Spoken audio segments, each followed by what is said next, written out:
20대 초반 제 기도 제목은 거창한 성공이 아니었습니다. 딱 하나, 제발 스케줄 좀 생기게 해주세요였습니다.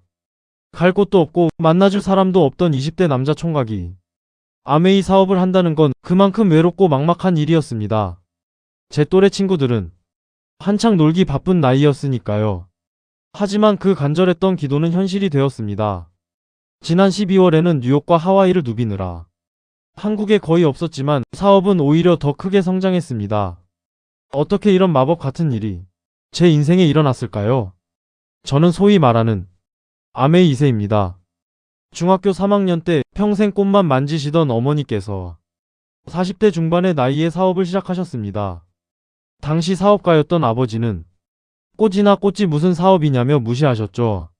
어린 마음에도 부모님의 의견 충돌이 좋아 보이지 않았습니다. 하지만 어머니는 흔들리지 않았습니다. 아들 뒷바라지에만 갇혀있지 않고 스스로의 꿈을 위해 도전하셨던 어머니의 그 삶이 지금의 저를 만들었습니다. 성공은 단순히 돈을 버는 것이 아니라 그 가치를 계승하는 것임을 저는 어머니를 통해 배웠습니다. 학창시절 저는 힙합에 미쳐 있었습니다. 흑인 음악을 듣고 공연을 다니는 제 모습이 친구들에게 멋있게 보이는 게 좋았습니다. 공부도 운동도 못했던 저에게 음악은 저를 중요한 사람으로 만들어주는 유일한 도구였죠. 하지만 성인이 되어 냉정하게 깨달았습니다. 저에겐 세상을 놀라게 할 음악적 재능이 없다는 사실을요. 존재감을 잃을까 두려워 음악을 놓지 못하던 그때 어머니를 따라간 미팅장에서 저는 새로운 희망을 보았습니다. 아메이는 음악과 똑같았습니다. 내가 이 사업을 오픈하고 알리기만 해도 사람들의 주목을 받고 시스템 안에서 제가 다시 중요한 사람이 되어가고 있었습니다. 저는 3% 보너스를 받던 시절에 입대했습니다. 남들이 여자친구 사진을 볼 때 저는 관물대에 카탈로그를 꽂아두었습니다. 군인들도 사람입니다. 똑같은 군복을 입어도 피부 관리는 하고 싶어 합니다. 내무반에서 선임들에게 제품을 써보게 했더니 반응이 폭발적이었습니다. 월급 3, 4만 원을 아껴 아메이 화장품을 주문하는 이등병과 병장들. 그 안에서 저는 확신했습니다. 군대에서도 되면 어디서든 된다. 중대장님에게 불려가 혼나기도 했지만 결국 사모님까지 고객이 되셨죠.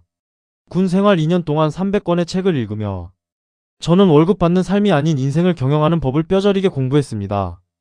제대 후 복학했지만 20대 남자에게 생필품 사업은 여전히 벽이 높았습니다. 친구들에게 치약 좋다고 해봐야 엄마가 사주시는 거 쓴다는 소리만 들었죠. 그때 저는 저만의 무기를 찾기로 했습니다. 100kg이 넘던 몸을 30kg 감량하며 스스로 바디키 전문가가 되었습니다.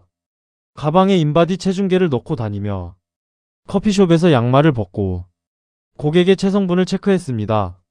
의사는 아니지만 제가 뺀 방법으로 당신도 빼드릴 수 있습니다. 제 자신이 곧 명함이자 증거가 되니 사람들이 믿기 시작했습니다. 저희 그룹은 조금 특별합니다. 2030 남자들이 모여 야식 먹지 마라, 이중세항 꼭 해라라고 서로 잔소리를 합니다. 남자들도 멋있어지고 싶어 합니다. 팩 붙이고 비타민C 바르고 자기 관리를 철저히 하는 청년들의 문화를 만들었습니다. 우리는 취업준비 대신 핀을 도전했고 동아리 활동 대신 세미나에 참석했습니다. 세상의 시선으로는 우리가 늦어 보였을지 모르지만 우리는 이미 알고 있었습니다. 남이 만들어 놓은 사다리를 오르는 것보다 스스로 시스템을 구축하는 것이 훨씬 빠르고 확실한 길이라는 것을요. 지금 2030세대에게 아메이는 단순한 돈벌이가 아닙니다. 기성세대가 만들어 놓은 틀에 순응하지 않고 내 삶의 주권을 찾기 위한 저항입니다.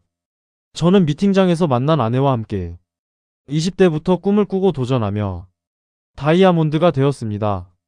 다이아몬드가 되니 세상이 아름답습니다. 단순히 수입 때문이 아니라 사랑하는 사람들과 함께 성장하고 그 가치를 공유할 수 있기 때문입니다. 여러분 망설이지 마십시오. 여러분의 잠재력은 최고입니다. 인생의 주인공이 되는 그날까지 함께 하겠습니다. 감사합니다.